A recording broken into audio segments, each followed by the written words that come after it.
Welcome to Lesson 16, Experimental Probability. We're going to start with the key ideas on page 414. So if you look at this key idea, today we are only focusing on experimental probability. And so this is probability that is based on repeated trials of an experiment. Okay?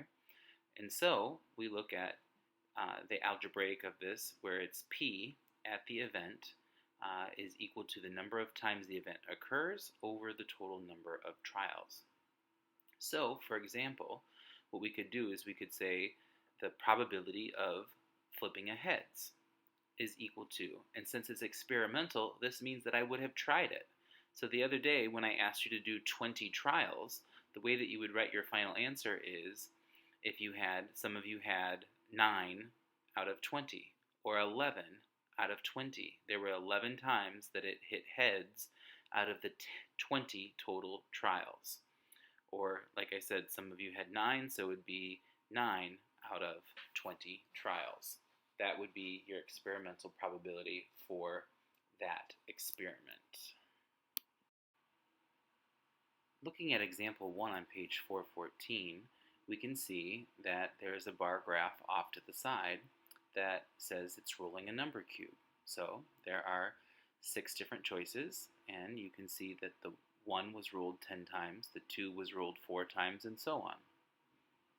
So it says the bar graph shows the results of rolling a number cube 50 times.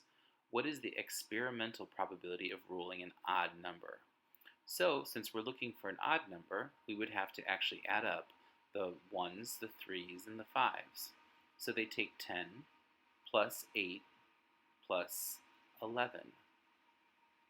When they do that, they get 29. Therefore, the probability of rolling an odd number is 29 out of 50.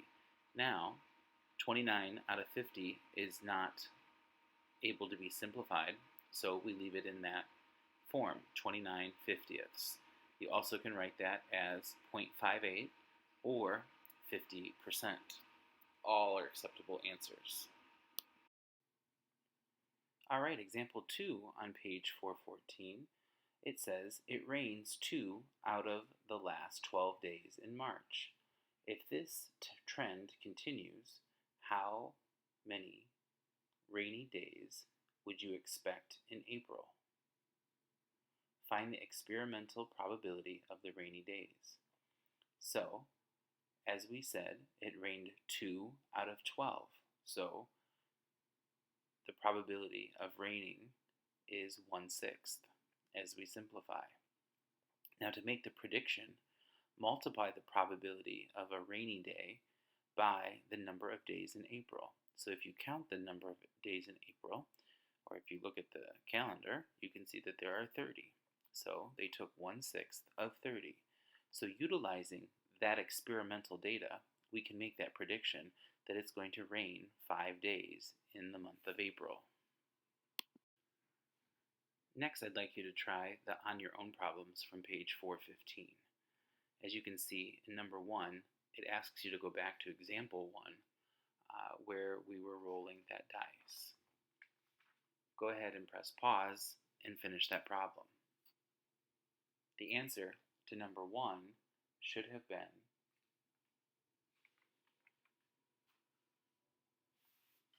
42%, or 21 out of 50.